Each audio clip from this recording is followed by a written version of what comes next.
Hello दोस्तों, आप सभी का स्वागत है मेरे यूट्यूब चैनल पर जी गुरुजी जी के स्टडी पर। और दोस्तों, आज महत्वपूर्ण सवाल जवाब में आज हमारा टॉपिक है राज्यसभा।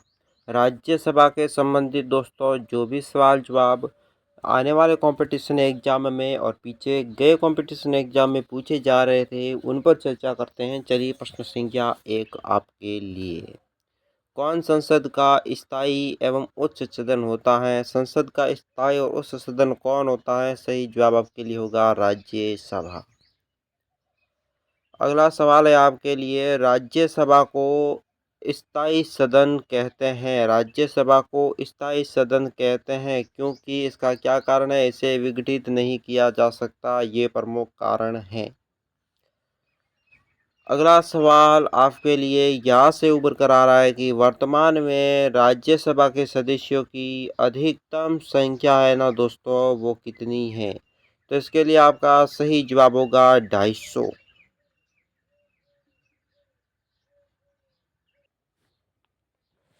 और अगला सवाल आपके लिए यहाँ से उभर कर आ रहा है कि राष्ट्रपति द्वारा दोस्तों राज्यसभा में कितने सदस्य मनोनीत किए जाते हैं? तो सही जवाब आपके लिए होगा 12 सदस्य। अगला सवाल है, जिन जिन जो शासित क्षेत्र में विधानसभा नहीं होती, उसमें संविधान किस प्रकार चुने जाते हैं दोस्तों?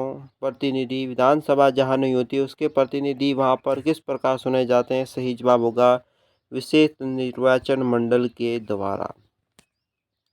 अगला सवाल आपके लिए यहाँ पर है, राज्यसभा है दोस्तों, राज्यसभा में सदस्य का निर्वाचन होता है। सही जवाब होगा अनुपातिक प्रतिनिधित्व के अनुसार एकल संक्रमण मत पद्धति के द्वारा। अगला सवाल आपके लिए है, राज्यसभा है दोस्तों, उसके लिए प्रत्येक राज्य के प्रतिनिधित्व का निर्वाचन कौन करता है? सही जवाब इसके लिए होगा विधानसभा के निर्वाचन सदस्यों के द्वारा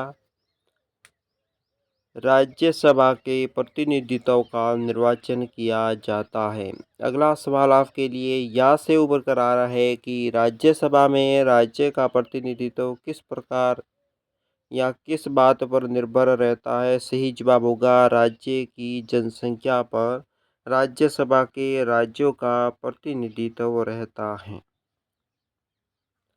अगला सवाल है, राज्यसभा के किस प्रकार के प्रतिनिधित्व दोस्तों होते हैं? यहाँ पर किस प्रकार के प्रतिनिधित्व संख्या सबसे अधिक है? सही जवाब होगा उत्तर प्रदेश राज्य के प्रतिनिधित्व संख्या सबसे अधिक है।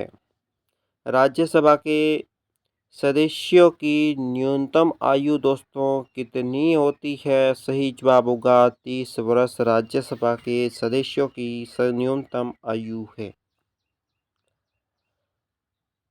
अब आपके लिए यहाँ पर सवाल है कि राज्यसभा के सदस्यों का कार्यकाल कितने वर्ष का होता है? सही जवाब होगा 6 वर्ष का कार्यकाल होता है राज्यसभा के सदस्यों का।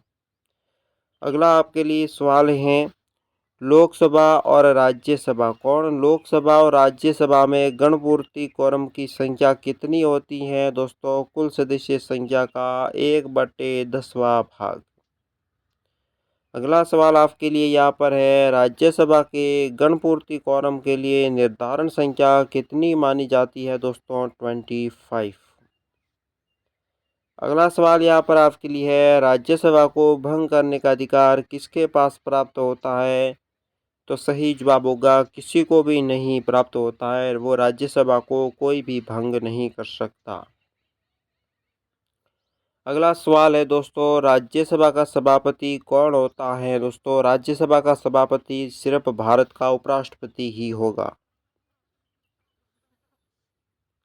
अगला सवाल आपके लिए है, वो कौन सी सभा है जिसका अध्यक्ष एक सदन का सदस्य नहीं होता? सही जवाब होगा राज्यसभा है, जिस सदन का कोई भी सदस्य नहीं होता, जिस सदन का कोई भी अध्यक्ष नहीं होता, उसका अध्यक्ष सिर्फ कौन होता है? उपराष्ट्रपति ही उसका अध्यक्ष होता है।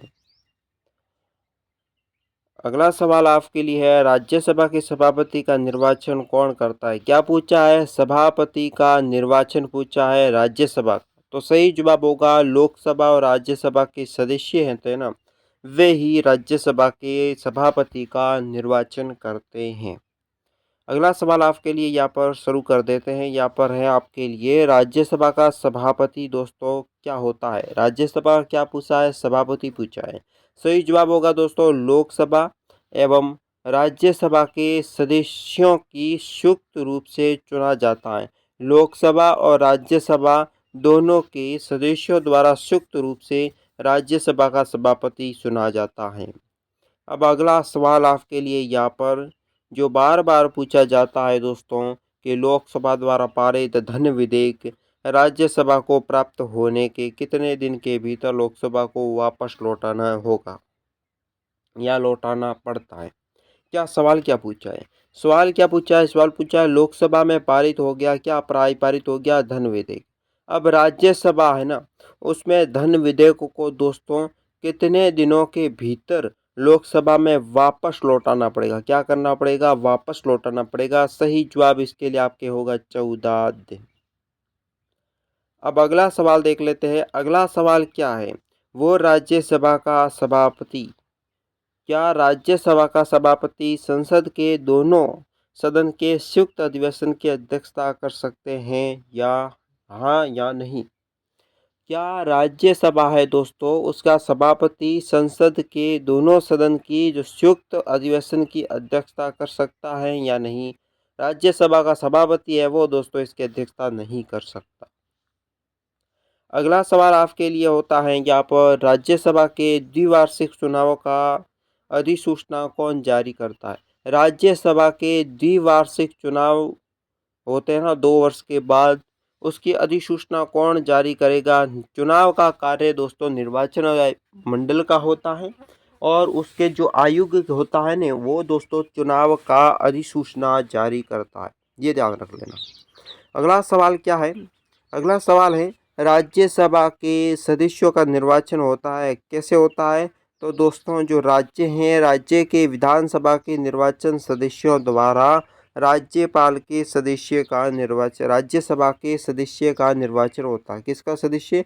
राज्यसभा के निर्वाचन का सदस्य है, उनका निर्वाचन कौन करेगा? राज्य के विधानसभा के निर्वाचित सदस्यों के द्वारा। अगला सवाल आपके लिए यहाँ पर है, स्वतंत्र भारत की राज्यसभा के प्रथम सभापति कौन है? स्वतंत्र भारत के दोस्तों राज्यसभा के प्रथम सभापति कौन है? डॉक्टर एस राधाकृष्णन होते हैं ना, वे स्वतंत्र भारत के राज्यसभा के प्रथम सभापति हैं। अगला सवाल है आपके लिए, राज्यसभा द्वारा पारित धन विधेयक है, लोकसभा द्वारा पारित धन विधेयक राज्यसभा द्वारा भी पारित मान लिया जाए, यदि उस सदन उस पर किसी समय में कार्य संपादन न करे तो वो कब पारित होगा? लोकसभा ने क्या किया? धन विधेयक पारित कर दिया। क्या पारित किया? धन विधेयक। ठीक है। अब राज्यसभा ने भी धन विधेयक पारित कर दिया। ठीक है। अब उस सदन होता है ना, उस सदन ने क्या किया? कितने आयु सीमा के लिए कार्य का समापन न करे तो वह स्वयं पारित हो जाएगा। तो उस सदन को सिर्फ 14 दिन का समय मिलेगा। अगर 14 दिन के भीतर इन्होंने पारित कर दिया तो खुद पारित ही हो जाएगा। ठीक है। अगला सवाल आपके लिए है, राज्यसभा के सदस्य हैं, राज्यसभा के सदस्यों को नामित करने का अधिकार किसको है? राज्यसभा में सदस्यों को नामित करने का अधिकार किसके पास होता है? ये सवाल है, सही जवाब होगा राष्ट्रपति के पास। अगला सवाल क्या है? अगला सवाल दोस्तों है, राज्यसभा के लिए कला, साहित्य, विज्ञान आदि के क्षेत्रों में 12 सदस्यों का मनोनयन करने की व्यवस्था भारतीय संविधान के किस अनुच्छेद के अंतर्गत की गई है? सवाल क्या पूछा है? सवाल पर ध्यान देना है। सवाल पूछा है कि राज्यसभा द्वारा दोस्तों राज्यसभा में पारित किया जाता है कला साहित्य से, विज्ञान से, इन क्षेत्रों से कितने सदस्य मनोनीत किए जाते हैं? 12 सदस्य। 12 सदस्यों को क्या किया जाता है? मनोनीत। ठीक है। इसकी व्यवस्था भारत के संविधान में क्या पूछा है? अनुच्छेद पूछा है। यहाँ देखिए अनुच्छेद किस अनुच्छेद के अंतर्गत की गई है? तो दोस्तों अनुच्छेद 80 में ये व्यवस्था की गई है कि राज्यसभा द्वारा राज्यसभा के लिए कला, साहित्य, विज्ञान आदि क्षेत्रों में 12 सदस्यों का मनोनयन करने की व्यवस्था भारतीय संविधान के अनुच्छेद संख्या 80 में की गई है। अगला सवाल, सर्वप्रथम फिल्म अभिनेता को राज्यसभा का सदस्य मनोनीत किया गया था? तो सही जवाब होगा पृथ्वीराज कपूर को। अगला सवाल आपके लिए थोड़ा महत्वपूर्ण है। राज्यसभा की प्रथम महिला महासचिव कौन थी? ये प्रश्न कई बार पूछा जा चुका है। राज्यसभा कौन सी? राज्यसभा में क्या पूछा है? प्रथम महिला महासचिव कौन थी? सही जवाब होगा वी.एम. रमा देवी। वी.एम. रमा देवी राज्यसभा की प्रथम महिला महासचिव थी।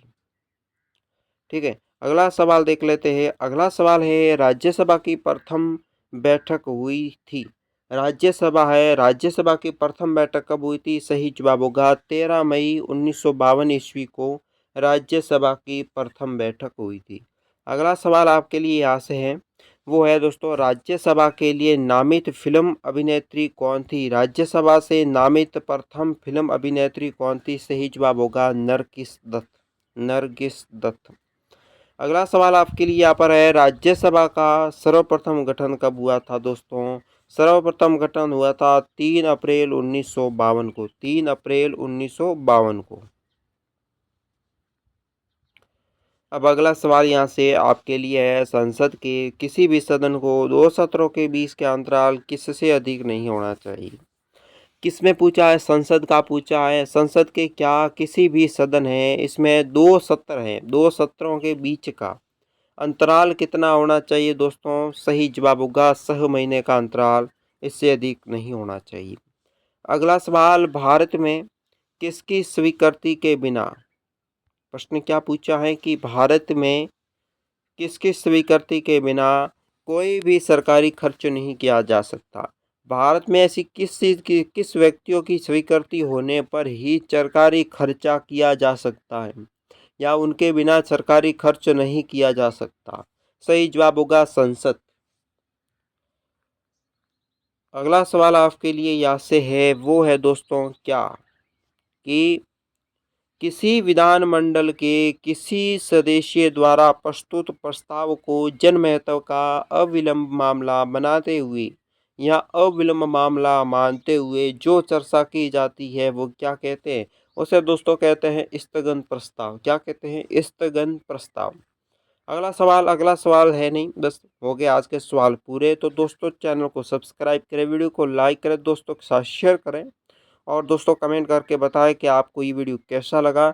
साथ ही दोस्तों हमारे चैनल का सपोर्ट करें ताकि आने वाले लाइव लेसन में हम मिल सकें और आपके ऑल सब्जेक्ट का विवरण है जो हम आप तक पहुंचा सकें। धन्यवाद।